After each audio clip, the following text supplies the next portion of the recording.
This is the X-Zone Broadcast Network, broadcasting worldwide on broadcast affiliates and satellite program providers, including CNN Broadcast Network, Sirius Satellite Network, Star Media, Good News Radio Network, Angel Broadcast Network, Wiki Broadcast Network, and WPBN TV. For more information on the X-Zone Broadcast Network, visit us at www.xzbn.net.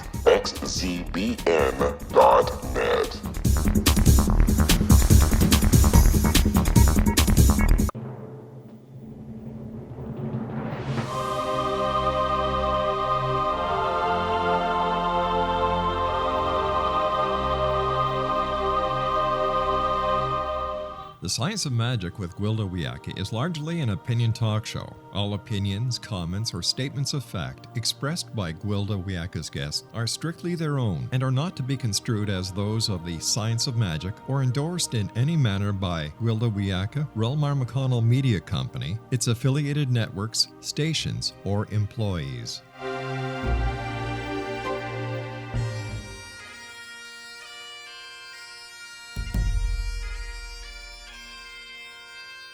Welcome to the Science of Magic with Gwilda Wiyaka, a program dedicated to uncovering the unified nature of reality and humanity's ever-evolving place as truly galactic beings. For more information on the Science of Magic with Gwilda Wiyaka, visit us online at www.thescienceofmagic.net.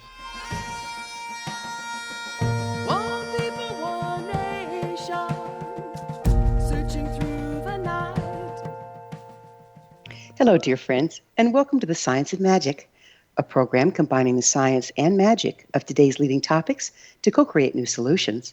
I'm your host, Gwilda Wiyaka. This hour we'll be exploring from exploitation to cooperation. My original shamanic teacher was very old when I met him. So old, he carried stories from relatives remembering a time when his people lived in cooperation.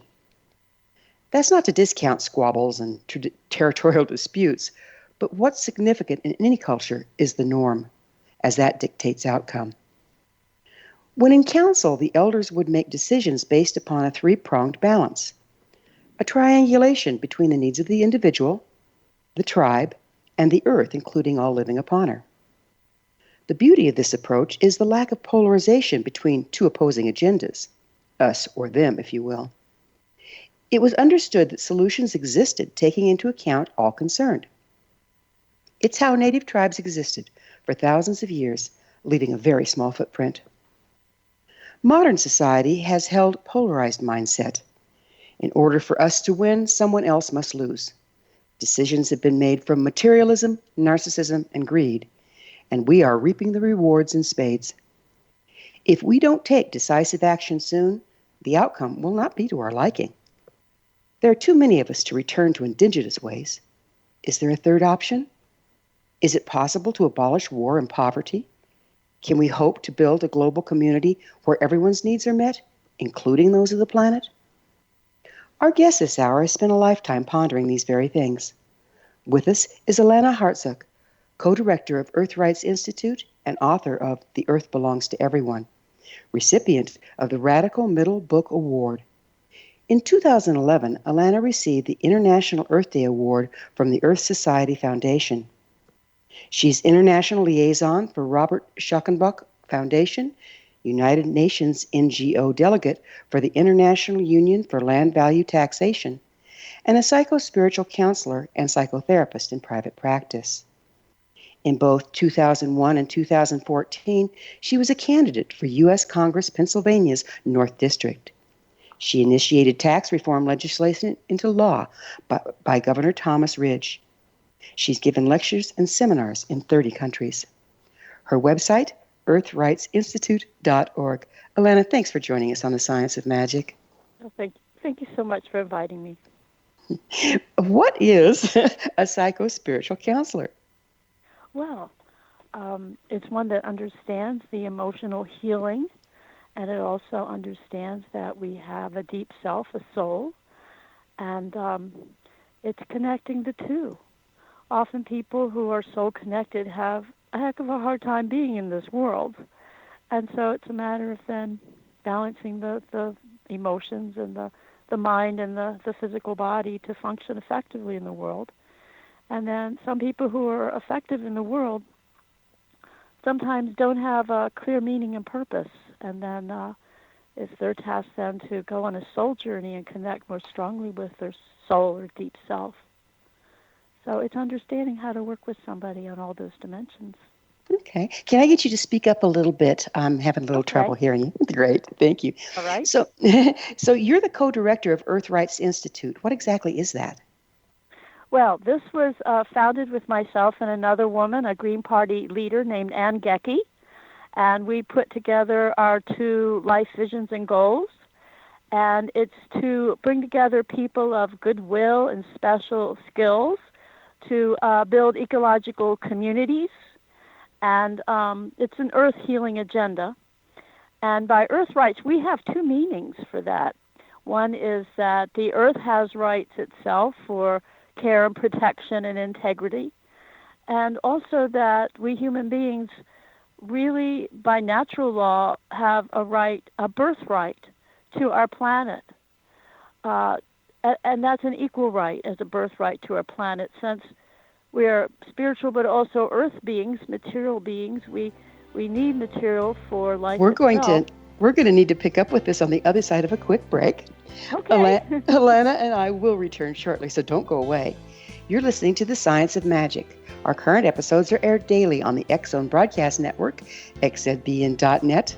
In service to our listeners, prior innovative episodes can always be accessed free of charge on our website, thescienceofmagic.net.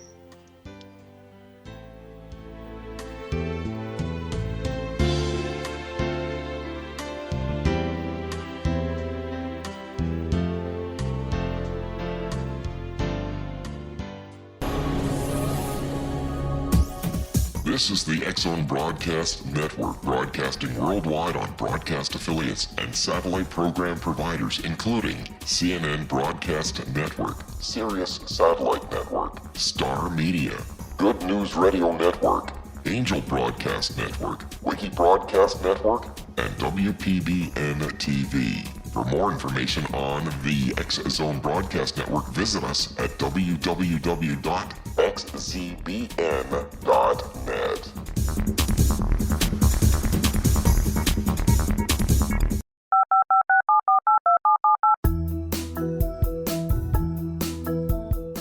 Did you know that when you're on the road with limited data or Wi-Fi, you can still listen to the X-Zone Radio Show with Rob McConnell, The Science of Magic with Gwilda Wiyaka, X-1, Dimension X, Space Patrol, and every minute of the X-Zone Broadcast Network by calling 213-401-0080, courtesy of Audio Now. No smartphone, app, or internet needed. It saves your data plan and it's free if you have unlimited minutes. Call 213-401-0080 to listen on any phone, anytime, anywhere. Remember 213-401-0080 for the best of the paranormal, parapsychology, and sci-fi radio programming anywhere, 24/7, 365.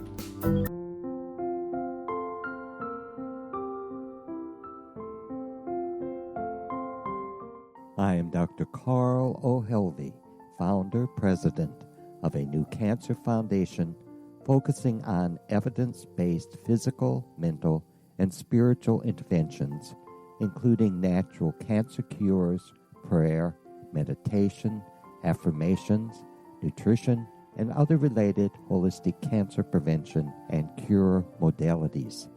These are used in cancer education, research, and financing care.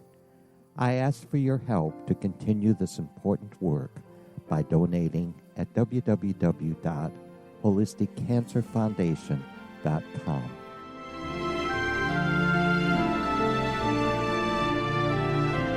Hello, I'm Pete Marsh. With my daughter Justina, we will be presenting the new radio show, Too Good to Be True. If something seems too good to be true, it usually is. But with the help of Justina's amazing gifts, we're going to gain insight into questions that don't yet have complete answers. Have you wondered who built Stonehenge and for what reason? Why are crop circles found in the same region as Stonehenge and elsewhere? Are crop circles a hoax, or are they created with technologies that we have little knowledge of? Who built the pyramids in Egypt and also in other countries? How and why were they built? Was the Titanic switched with the Britannic as part of a gigantic insurance fraud, or for more insidious reasons? What caused the Tunguska event when trees were flattened over an 800 square mile area in Siberia? Will the new insights be too good to be true? Well, that will depend on what you are prepared to believe. Please join us as we start on this journey together. For more information on Too Good to Be True, visit www.xzbn.net. Little children aren't the only ones afraid of the dark. Millions of soldiers return from war zones with PTSD, anger, frustration, fear, and loneliness, much of which surfaces during the darkness of the night. You have the chance to change the lives of these American heroes. Songs and Stories for Soldiers.us provides free MP3 players for these men and women. With a list of 3 million songs in 16 different styles, 100,000 audiobooks, and 30,000 old-time radio programs, every veteran can find something to soothe and comfort them at no cost. All our players contain an 8-hour audio program designed to help veterans fall asleep. With 1,500 plus vets now participating, it's our goal to deliver 10,000 audio players this year. Go to our website at songsandstoriesforsoldiers.us. Help us help a veteran make it through the night.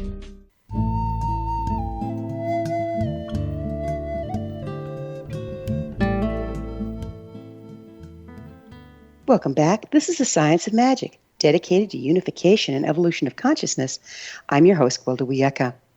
Our guest this hour is Alanna Hartzok, co-director of Earth Rights Institute and author of The Earth Belongs to Everyone. Her website, earthrightsinstitute.org. Speaking of rights, we were talking about rights, Alanna. You were saying that there's three of them. Would you mind recapping that for us? I was saying, actually, that there's two meanings we give to that term, earth rights. And the one being the earth itself, the land and resources, to be treated with rights for respect and caring and integrity as a right relationship of people to the earth. Our other meaning is that people themselves, we have a right to our planet, to our earth, as a birthright. And it's a natural right, and that it's an equal right by all who are born here. And this would be a right that holds throughout the generations. And this is the earth rights that we have not had as an underpinning of democracy. It's an essential economic human right. And I've never met anyone who said that somebody else should have more rights to our earth than they do, or than somebody else does. Have you ever thought of that? Yeah, it amazes me how something so simple and so absolutely necessary is totally absent in our government and everything.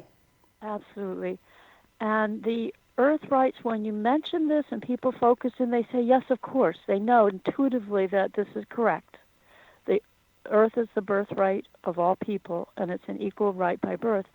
And then they say, but that's an impractical thing.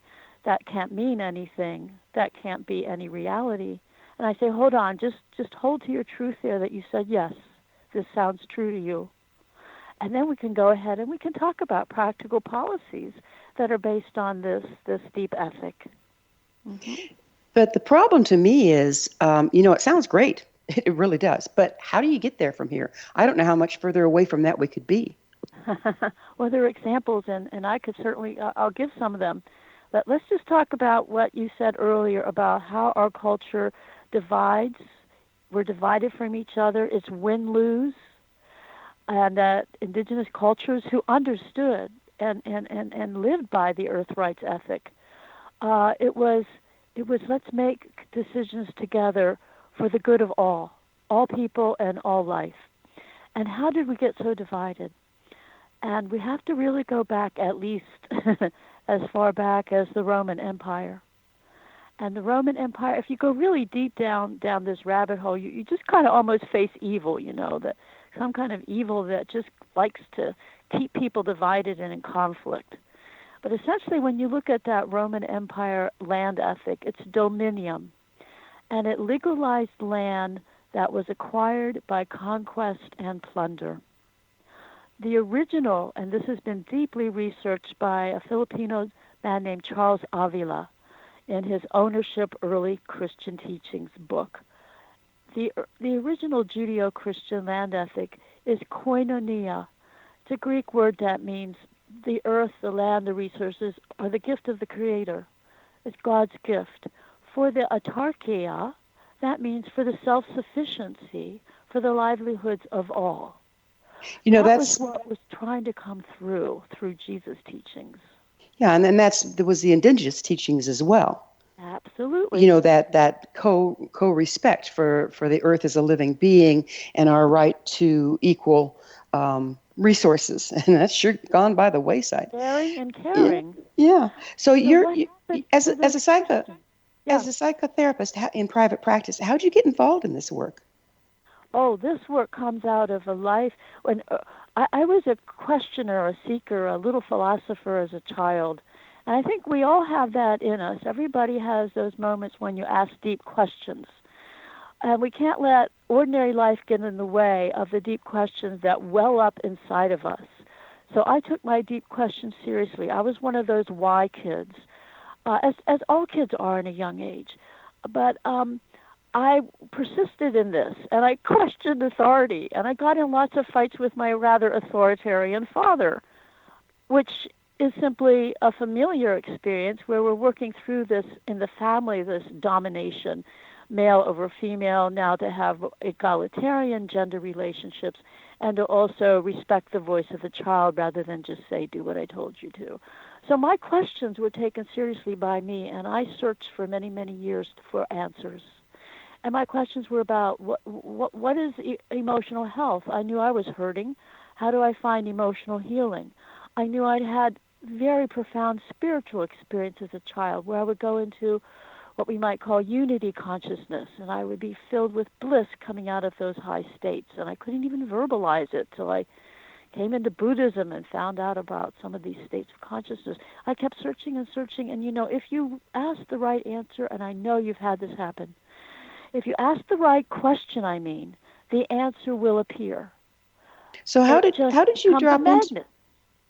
drop into unity consciousness? What precipitated it? Oh, I remember just sitting in the kitchen as a young child. I think my mother was maybe working in the kitchen, and I was just probably in a very calm, peaceful state of mind.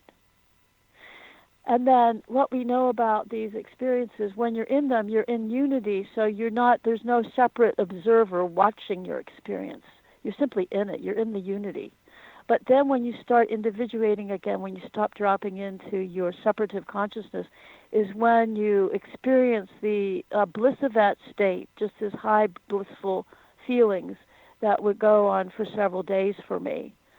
And I think the closest it comes to the West is an epiphany type of experience, but the Eastern philosophies have much more understanding of these states. Why do you think? I would just say a deep, peaceful, natural, deep, conscious, kind of natural meditative state is what I probably fell into. Why do you think they're so rare in our culture? Well, they're not validated. They're not. We are language. Humans are language people, and like I said, as a child, if I had no experience of how to describe it, there were no words taught to me or known, then I couldn't share the experience. If we don't have language to share states of consciousness, Sanskrit and these ancient languages have these words, but English doesn't. Why? Because I think there's a lot of spiritual repression that has happened through centuries and centuries. I think that people in monasteries and monastic lives were having these experiences, but we know there were times when those kinds of spiritual people were persecuted. What I find what I find interesting is that in our native, all of our indigenous tribes, they had a shamanic base to everything. Okay, yeah. There's a shamanic base, and that is a method by which you can access unity or the quantum level. And in Westerns, we have done everything we can to abolish shamanism um, because of the unity. So is there something going on there? Is there some reason that we have tried to do away with unity consciousness? I have been going down several rabbit holes, and many of us these days, looking at deep problems, several. And every time when I get really down, it's horrifying. I just see something very demonic. These forces of good and evil are very much with us. And we have to tip the balance back to the side of the light, back to the side of the good, and that's the crisis we're in right now. But if you look at good and evil, that's polarized. Aren't we needing a third option, like a three-pronged approach, where there's positive, negative, and neutral? Positive, negative, and neutral. Yes, but that doesn't allow us to engage in the struggle, and I think there's a certain struggle, and we're looking at. To look at the dark side can also make us fight for the light, for what's good. A mother who sees some threat to her child is going to become fierce to protect that child. And as women, we have to be careful not to be too nice. We have to be careful to also allow our fierce face to come forward, because there's truly terrible destruction happening now. Oh, I won't argue that, but isn't that fighting fire with fire? If we're dealing with ferocity and warlike attitudes? Well, this is where I think Satyagraha and what Gandhi taught us and Martin Luther King about nonviolent civil disobedience, where we can't collude with what's wrong, but we can't become that evil either. But to stand on the truth force is such a power and such a light. I think that's where more of us will be going. Here in Pennsylvania, there are towns that have, now this brings us into the political arena, but they have been fighting against corporations who are wanting to have deep frack wastewater wells, which destroy the water table, and fracking pipelines and CAFOs, confined animal feeding operations that confine huge numbers of animals. These are terribly destructive to our local cultures, and there's been no recourse from the national or the state environmental protection agencies. They're simply not serving the people. They're in the hands of the corporation. Didn't everything get big and unwieldy? Does what? Didn't everything get pretty big and unwieldy? This is actually bringing it down to local governance, local power, local control. It's actually revising democracy. Because if the people who live in a certain place can't protect their place, it's like they can't protect an invasion.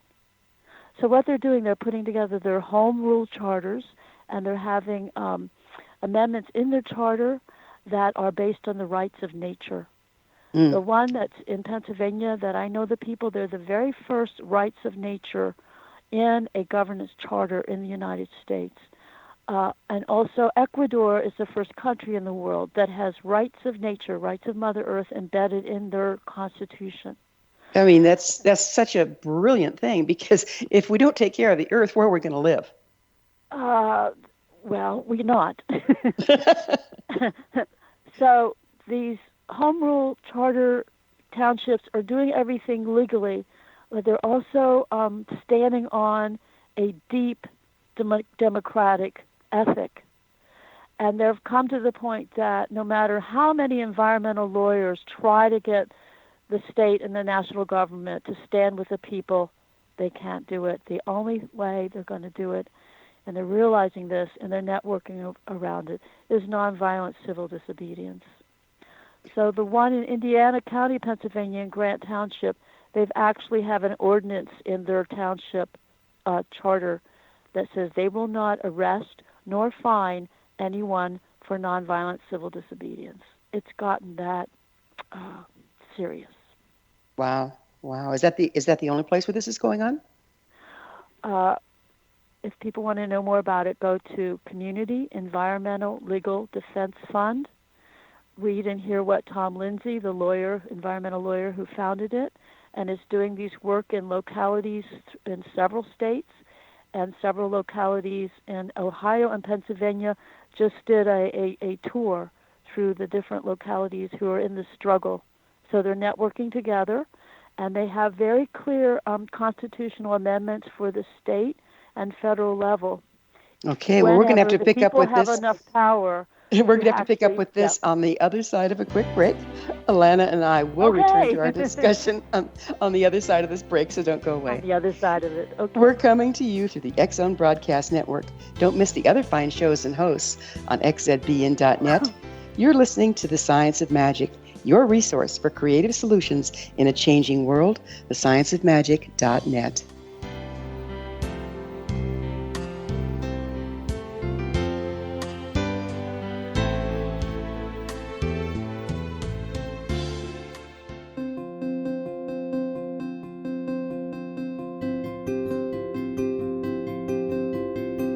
Dreams are our personal gateways into infinite wisdom. Don't miss shamanic counselor and indigenously trained dream decoder Sandra Corcoran's inspiring book, Shamanic Awakening Between the Dark and the Daylight. This remarkable work chronicles Sandra's 35 years of experience with diverse wisdom keepers and her initiations throughout the Americas and across the British Isles, Turkey, Greece, and Egypt. Sandy's knowledge of symbology, psychology, and myth influence her dream blog and workshops. Sandy offers private tarot readings, international journeys, a meditative CD, as well as her book, Shamanic Awakening, to encourage you as you navigate this earth walk, creating a deeper connection to yourself and all that is. Find this and more at Sandy's website, starwalkervisions.com.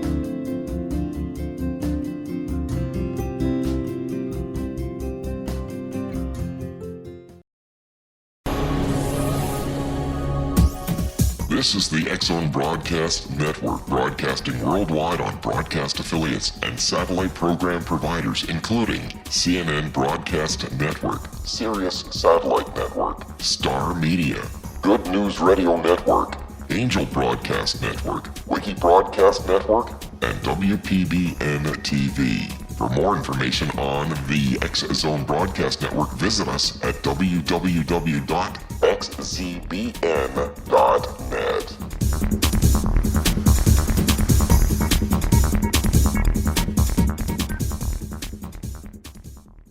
How would you like to be able to read other people's minds? Well, the next best thing is here. When you know how to read a person's name, you know how the person thinks, feels, and behaves. Each letter in our name holds a key to unlock our true essence. Our name contains both our gifts and challenges in this lifetime. Mnemology science discovers personality secrets hidden in the placement of the letters of our names, including the first and last impression people remember about us. Sharon shows us how to interpret the arrangement of letters as outlined in her book, Know the Name, Know the Person.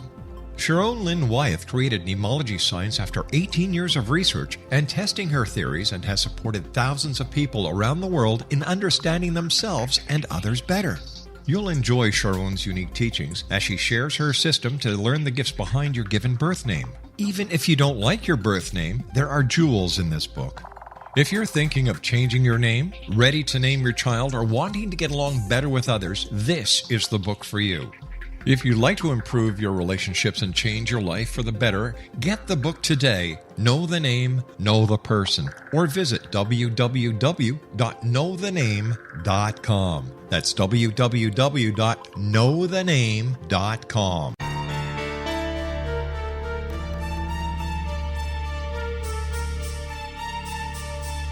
Hello, I'm Justina Marsh, and with my dad Pete, we are going to present a new show called Too Good to Be True. Together, we are aiming to discover more truths about this world and beyond. Do you have unanswered questions about the world?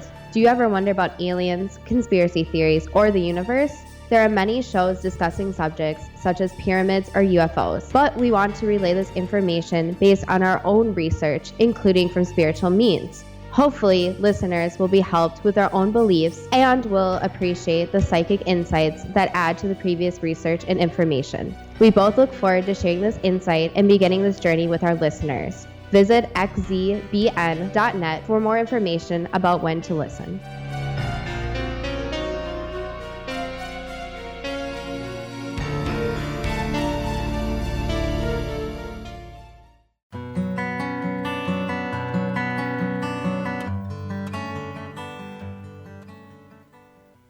Welcome back. This is The Science of Magic, a place where magic and science come together to promote enlightenment. I'm your host, Gwilda Wiyaka. Our guest this hour is Alanna Hartzok, author of The Earth Belongs to Everyone. Her website, earthrightsinstitute.org. Alanna, we started earlier talking about how all of the continents have an indigenous roots, and every indigenous culture really took the earth itself into consideration in all the decision making. Historically, how did we get away from that? Well, I often trace it to what happened, as I mentioned earlier, with this Roman land law of dominium. And then as the Roman Empire expanded, the indigenous people's lands were taken away from them. Essentially, they were privatized. You had a whole period called the Inquisitions, where indigenous people, many women, mostly women, were burned at the stake or hung, and their lands were taken away from their people and their villages. If I go back to my own ancestry in Germany, we would have been commoners living on common lands. At some level, we're all indigenous. And then during this period of enclosures, several hundred years, my people eventually in the northern area, what's now Germany, would have been made serfs, became serfs. And then these enclosures happened throughout Europe and into England and Scotland. You had the Scottish Highlanders, you had the privatization of those lands, and then you had the Scots flee to Ireland, and then the Scotch-Irish fled to the United States. In fact, the little town closest to where I live is Scotland. My area in Pennsylvania was settled by these Scotch-Irish people who had been fleeing from their land loss, 2,000 acres of enclosures of lands. So my people, centuries ago, or when the American Revolution happened, we were conscripted as mercenaries to fight with the British against the American Revolution. So you saw this is happening in Africa today, the land grabbing in Africa and so on. It's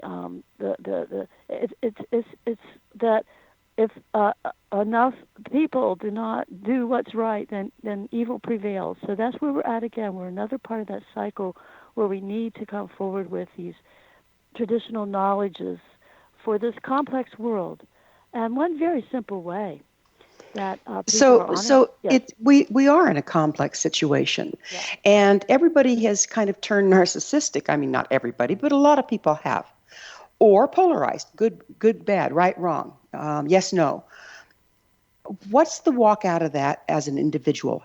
What's our mindset? You work with psychotherapy. What can you advise the individual to start stepping out of that mindset? Well, as we know from Maslow's hierarchy of needs, you need your basic necessities, you need security, belongingness, and then the self-expression and the spiritual connection, right?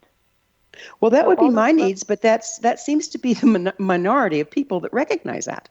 Right. I would say if somebody says to the average person out there, well, we're going to take part of your land here because you have more than your share, or we're going to take part of your resources because you have more than your share, the first thing they're going to think about is, wait a minute, this is mine, and what if I can't afford my acrylic nails? That's a must-have for me. That's the mindset out there. How can we move beyond that? Well, there isn't a whole approach that enables a good thing from the right, being private property, to essentially have private property for all. So again, it transcends right-left. You could talk about land reform. You can talk about private property for all. So there's very practical ways to secure this. And I'd like to talk about the community land trust movement, may I? Well, actually, what I would like to talk about, if you don't mind, is how can the individual start to shift their mindset so that it's more ecological? Well, I tell you, I had an ecological mindset, but I was paying high rents in San Francisco. There wasn't much I could do. I could join the Green Party, which I did, and so forth. But I couldn't really get my fingers in the dirt, if you will.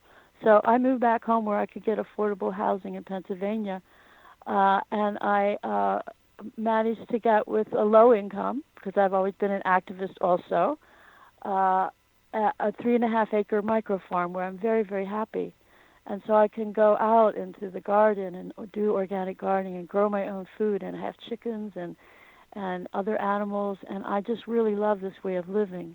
Oh, and I do too, Alanna. I do too, needed. but how many people can do that? I mean, just how can we divide the whole earth up so that everybody has an opportunity to have that experience? I don't know that it's possible. Well, we're doing examples in California how this would work, and it works very, very well. And so, for instance, the School of Living is a 50-year-old community land trust, and it has 7 land trust parcels in 3 states. And the one, 65 acres in Virginia, was a Cherokee Indian tribe. The chief died of that ban, and so they're letting go of that. And so now I'm working with a partner who's going to have this as a sanctuary for African American women and children, so they can really get that connection with nature, a really secure place to be in nature. And even though Pennsylvania is one of the older states, you can drive through here, and there's so much land that's, even though so many people live rurally, there's still so much open land that very beautiful small eco-villages and small farms. It's quite doable, and people are doing it. They're living this way, and we see this also in the cities where there's more and more urban gardening.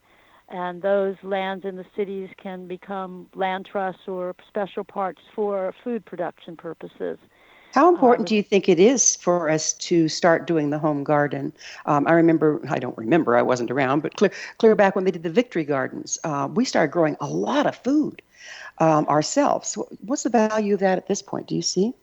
It not only gives us good, nutritious, organic food, and we know where our food comes from, it engages us directly with Mother Earth, with nature, with life, and that is healing for human beings. In Maria Montessori's form of childhood education, they have the phase where they really honor the opportunity for the child to bond with the earth. And frankly, the people that I know who as children spent time in the earth, in nature, are very much the psychologically healthier person than the people who've never had that bonding with Mother Earth, who tend to be more on the neurotic side and the anxious side, and not as actually even physically or mentally as healthy. So I totally agree with you there. There's so many kids that think their chicken comes under cellophane, or it's a McNugget. Okay, but on the other side of the coin, being able to bond with the earth in large numbers and work the earth in large numbers, is that possible now? I mean, just statistically, the numbers that we have? Yes, it is. We don't need to all be living in these mega cities. The cities can be scaled down with much more open space. I mean, I go to New York frequently, and one of the most splendid things about New York, we all know, is Central Park. And so here's a beautiful commons that's easy for everybody in New York City to get to. All the areas, Brooklyn has its big park. It's just beautiful. And so that is, my friends in New York love going to Central Park. You see, so you can be in the city and bond with Mother Nature. You don't have to own something. You don't have to own a backyard. My friend has a little bit of food growing on her balcony there right by Lincoln Center, and she just delights in a little bit of plants that she has on her balcony. She loves New York, but she walks every day in Central Park. Mm-hmm. Yeah, it's wonderful that we're getting some green patches in the middle of the concrete, but that doesn't afford the kind of living you were talking about with chickens and larger gardens and that sort of thing. Well, we have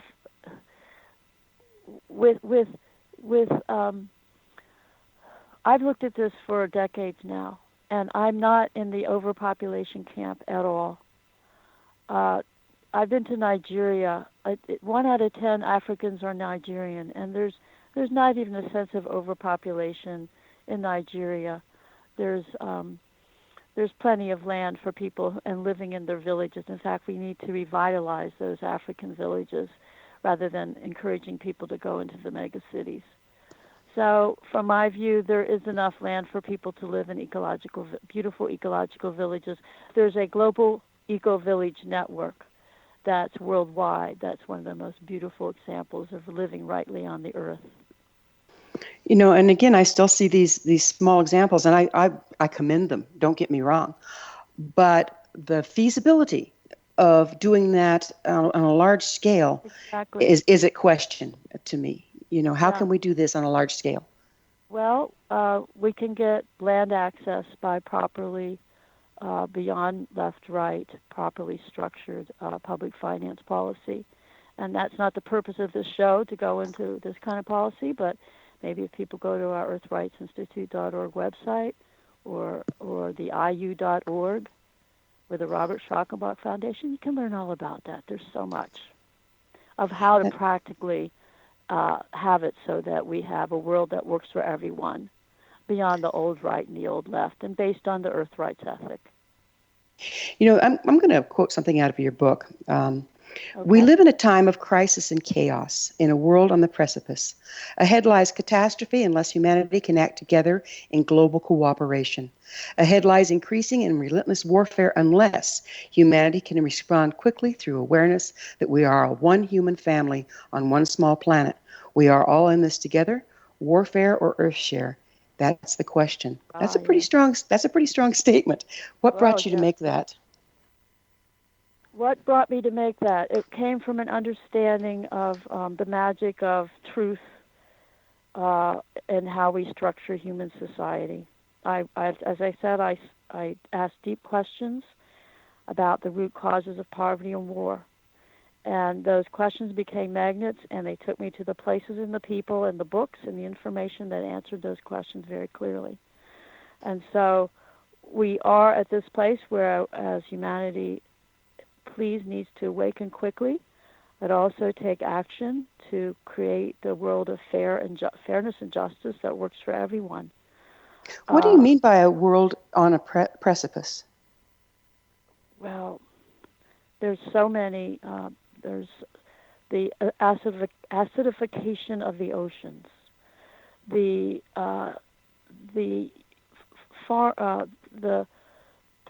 full spectrum dominance of U.S. foreign policy, and these seemingly endless wars that are wasting resources and are terrible environmental catastrophes. I have military friends that have been very damaged by the environmental destruction of the military apparatus. So the wars, the medical system that's for-profit, a for-profit medical system. I've been looking at the problem of vaccines and how the Center for Disease Control has become a for-profit center for big pharma to make profits on vaccines. You learn that you garden organically and the soil is rich and the plants are strong and it naturally repels the bugs and the insects and whatever might be bothering the plants. They become strong. A human body with good food and clean water is naturally strong. The immune system is naturally strong. We don't need all these ever-increasing numbers of vaccines. Our health situation is another crisis. We're on a precipice. If our autism rates continue the way they're going now, by 2032, this is shocking, but please look it up. 80% of boys and 50% of girls in the United States. I'm going to have you repeat that on the other side of a quick break. Alanna and I will be back shortly, so don't leave us now. This is The Science of Magic, your resource to altruistic professionals of science and the esoteric, working to create common ground for the betterment of our world. scienceofmagic.net.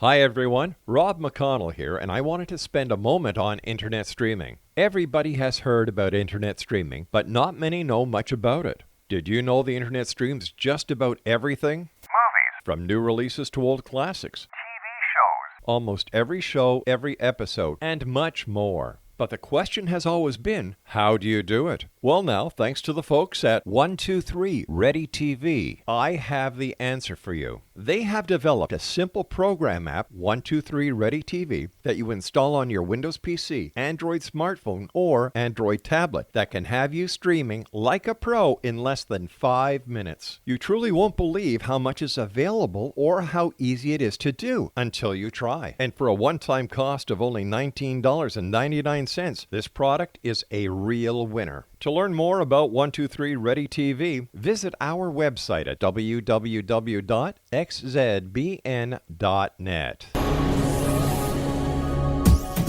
This is the X-Zone Broadcast Network, broadcasting worldwide on broadcast affiliates and satellite program providers, including CNN Broadcast Network, Sirius Satellite Network, Star Media, Good News Radio Network, Angel Broadcast Network, Wiki Broadcast Network, and WPBN TV. For more information on the X-Zone Broadcast Network, visit us at www.xzbn.net.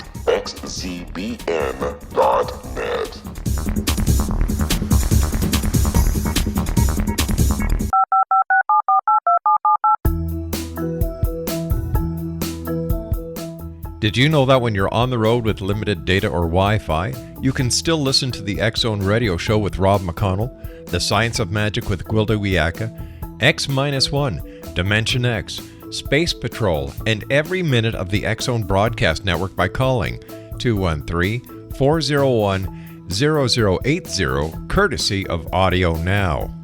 No smartphone, app, or internet needed. It saves your data plan and it's free if you have unlimited minutes. Call 213-401-0080 to listen on any phone, anytime, anywhere. Remember 213-401-0080 for the best of the paranormal, parapsychology, and sci-fi radio programming anywhere, 24/7, 365.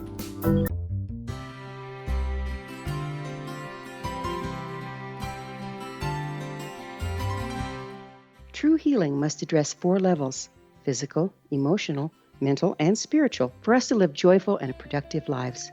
We tend to treat 3 of the 4, leaving the spiritual languishing. If you're tired of the same dysfunctional patterns cropping up in your life, Soul Balancing is for you. Trixie Phelps, owner and founder of Soul Balancing, is a naturally gifted energy healer trained in numerous esoteric forms, including shamanism. Trixie has created a powerful modality that safely and effectively clears your energetic field. A Soul Balancing session can remove interference, heal trauma, and restore your hope. Contact Trixie for a life-changing long-distance session today, www.soulbalancing.world.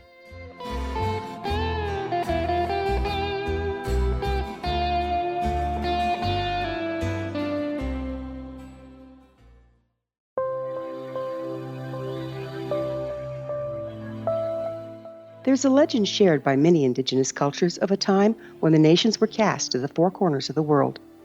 Each nation was given a body of sacred knowledge that held a different portion of the truth to preserve. True reality could not be known until all the nations reunited, combining the information. If a single one was missing, the world could not be reborn and darkness would prevail. The Science of Magic Radio is dedicated to reuniting the sacred knowledge. With the understanding, none of us has all the answers, but together we can open new perceptions and possibilities. Through our combined vision, the world can be reborn into a place where darkness no longer prevails. Join me, Gwilda Wiyaka, and the Science of Magic daily on the X-Zone Broadcast Network, xzbn.net, or visit us at thescienceofmagic.net.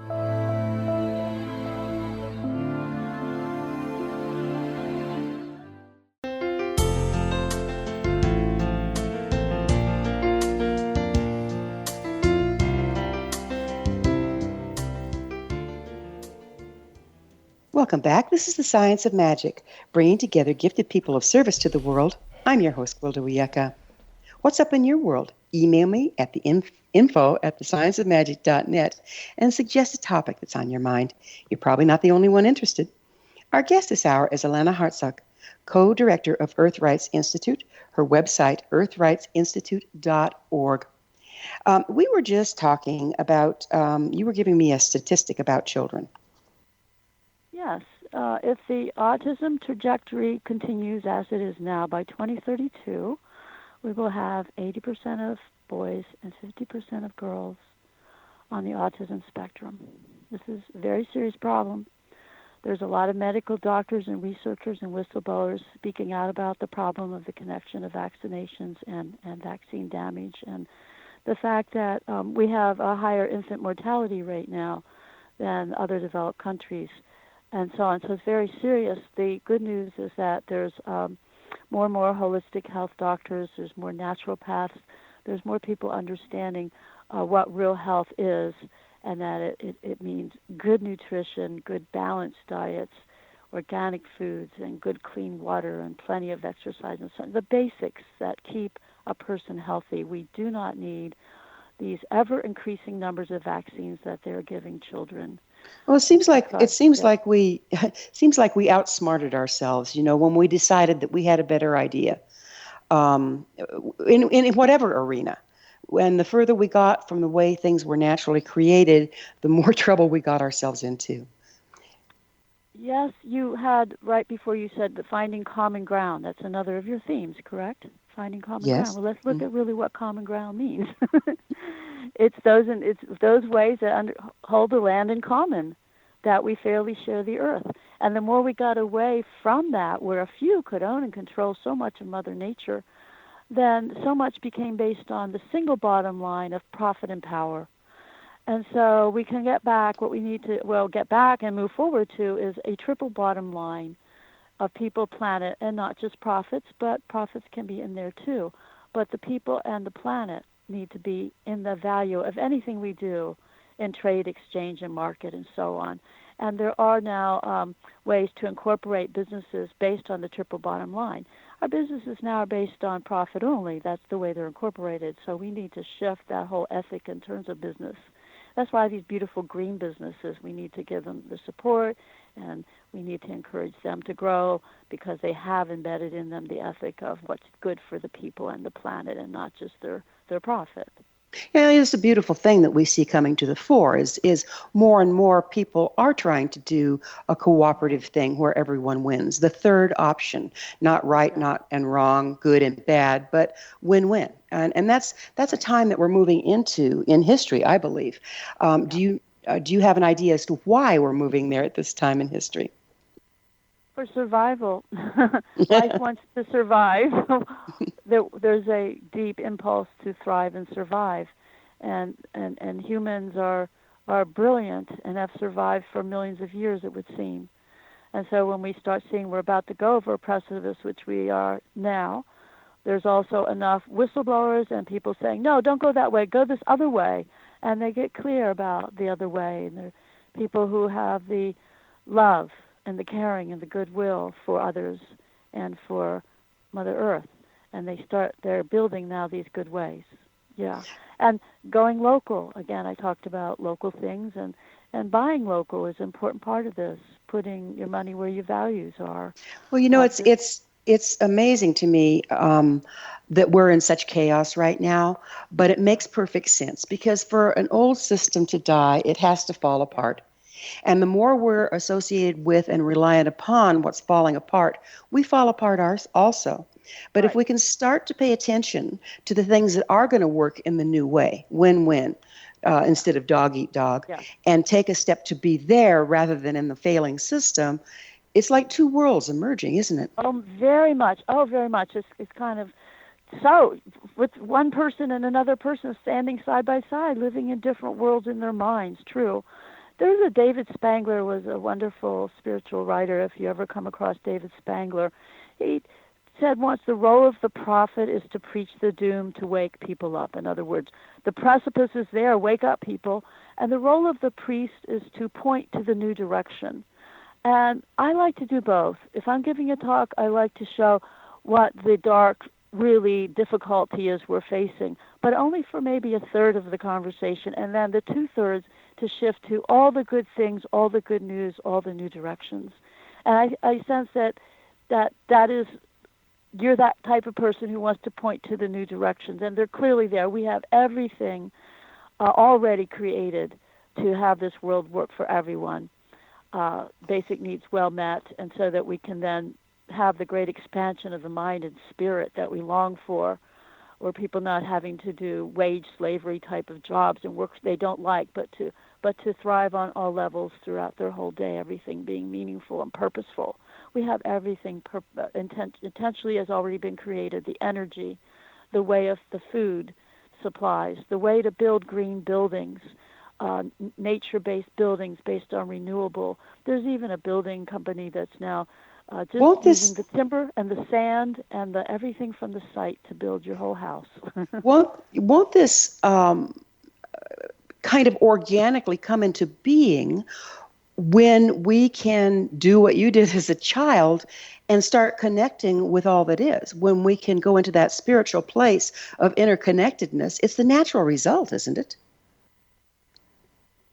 The natural result is to then want to have the outer world mirror the beauty and harmony and ecstasy that has been discovered within.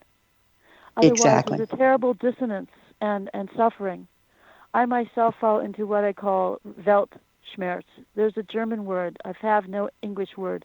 That means pain of the world. If you're a spiritually sensitive person and you look out on the world today, you feel a great sadness.